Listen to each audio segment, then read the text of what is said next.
The first big wave of censorship on social media started immediately after the 2016 election, when the establishment and the legacy media first realized they lost control of the flow of information. The second wave hit during the COVID pandemic in order to silence the lockdowns and mandatory vaccines, and the third began right before the 2020 election like clockwork and then went supernova immediately after.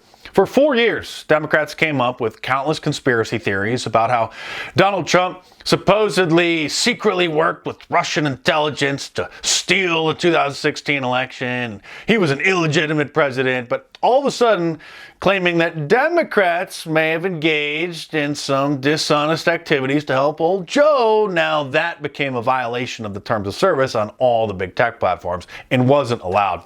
Such discussions were suddenly deemed to undermine our democracy and said to be dangerous. Exercising your First Amendment right to question the outcome of an election or state an opinion that maybe something wasn't right was now forbidden.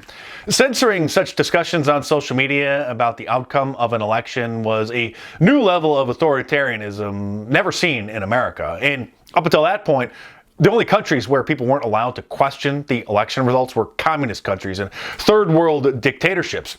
The big tech platforms claimed it might cause more civil unrest in the wake of the January 6th protest at the Capitol, but they never had a problem with the systemic anti-whiteism and anti-police rhetoric coming from Black Lives Matter that had been inciting violence for years. Shortly before the 2020 election, the big tech platforms all censored the October surprise sprung on Democrats when the contents of Hunter Biden's laptop was published after he abandoned it at a repair shop. Aside from the bizarre videos recorded of him smoking crack and mingling with prostitutes, there were emails showing shady business dealings with Ukraine and China that involved his father. So, to muddy the waters, hoping to hide the story, dozens of intelligence officials said that it was Russian disinformation, but it was obvious at the time, and would be undeniable later, that their claims about the story being disinformation was the disinformation. A year and a half later, after the Biden administration was an utter failure and Joe Biden had become an embarrassment, liberal mainstream outlets finally admitted that the Hunter Biden laptop story is true and that the emails and shocking videos are his, but they still deny that he or old Joe engaged in any influence peddling or illegal activity. The New York Post getting suspended from Twitter and links to the Hunter Biden laptop story being blocked on Twitter and Facebook was something most of us saw coming, but still another sign that the left was drunk on their own power. Of course, Donald Trump was banned from all brand name platforms after the January 6th protest at the Capitol got out of hand, but the Taliban and all of their officials were still allowed to have their accounts. So was and is Vladimir Putin and all government officials in Russia, even after they invaded Ukraine, but not Donald Trump. From that point on, anytime he gave a speech or an interview, if he mentioned certain things about mail-in ballots, signature verification, or the lack of signature verification in mail-in ballots, or the vulnerabilities of electronic voting machines, those videos would get censored from YouTube, Facebook, and everywhere else, including his speech at CPAC in February 2021, as well as his CPAC speech the following year in 2022. As the 2020 election approached, numerous high-profile Democrats voiced concerns about the security of electronic voting machines and even held congressional hearings about it. But once Joe Biden was declared the supposed winner, all of those concerns vanished and couldn't be raised by Republicans. Many of the Democrats' concerns about the security and accuracy of electronic voting machines were actually legitimate, or at least based on actual possible vulnerabilities. And HBO even aired a documentary called Kill Chain: The Cyber War on America's Elections in March of 2020, which demonstrated some of the vulnerabilities they had, anticipating a Donald Trump victory over Joe Biden, which Democrats would have blamed on Russia hacking the machines. But all of those concerns went out the window after the election, and any Republican who raised them ever again was attacked as a conspiracy theorist and said to be spreading dangerous misinformation. They all wanted us to forget about clips like this. I continue to think that our voting machines are too vulnerable. Researchers have repeatedly demonstrated that ballot recording machines and other voting systems are susceptible to tampering. Even hackers with limited prior knowledge, tools, and resources are able to breach voting machines in a matter of minutes. In 2018, electronic voting machines in Georgia and Texas deleted votes for certain candidates or switched votes from one candidate to another. The biggest seller of voting machines is doing something that violates Cybersecurity 101, directing that you install remote access software, which would make a machine like that, a magnet for fraudsters and hackers. These voting machines can be hacked quite easily. You could easily hack into them. It makes it seem like all these states are doing different things, but in fact, 3 companies are controlling them. There are a lot of states that are dealing with antiquated machines, right, which are vulnerable to being hacked. Workers were able to easily hack into an electronic voting machine. It was possible to switch votes. 43% of American voters use voting machines that researchers have found have serious security flaws, including backdoors. We know how vulnerable now our systems were. I know the hackathon that took place last year, where virtually every machine was broken into fairly quickly. I actually held a demonstration for my colleagues here at the Capitol, where we brought in folks who, before our eyes, hacked election machines. Those that are being used in many states. Surprisingly, a little over 2 years later, Donald Trump's Twitter account was reinstated thanks to Elon Musk buying the platform, and a few months after that, Facebook, Instagram, and YouTube allowed him access to his accounts again as well.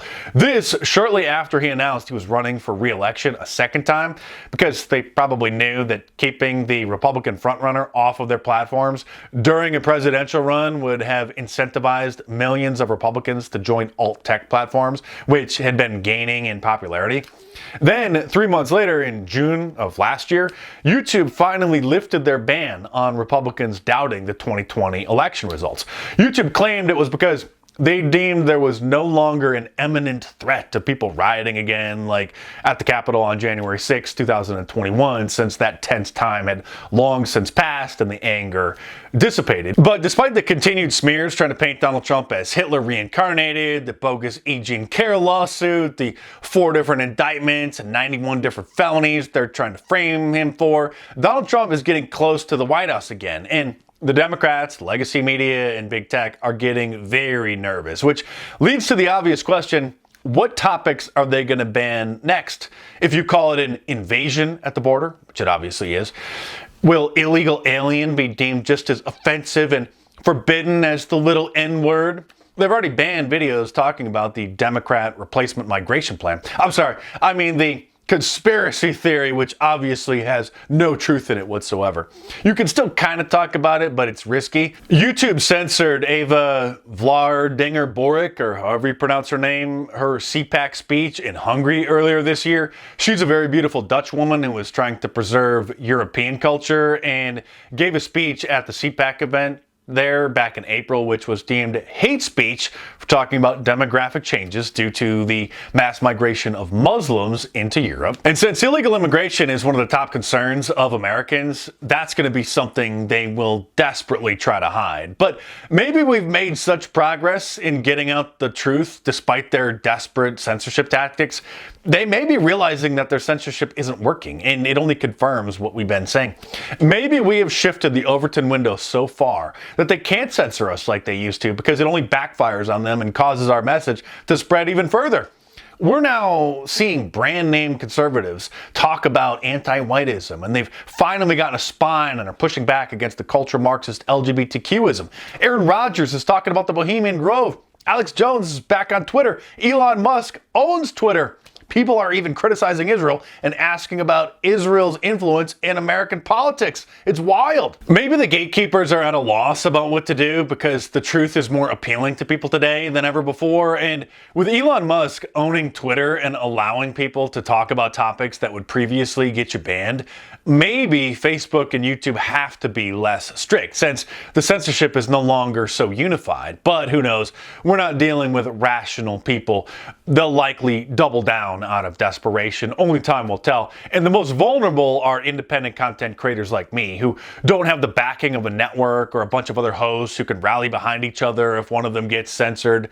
If someone at the Daily Wire sneezes, half of the conservative pundits run to them asking if they need a Kleenex.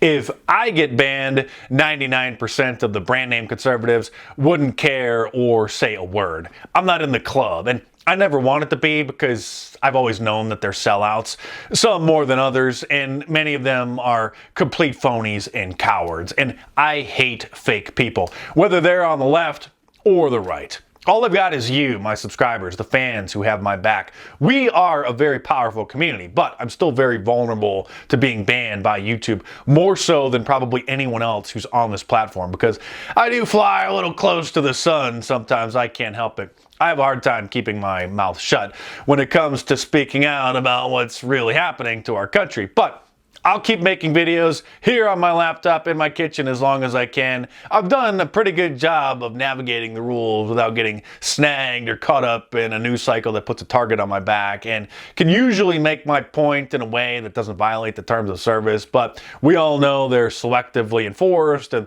they can ban anyone for any reason and get away with it. And if you like watching my YouTube videos, you should really start reading my books. And join me over on Locals, which is a private members-only community, like a private blog. They're owned by Rumble, so I can post whatever I want over there, and you can join my Locals community for $5 a month by clicking the link in the description below.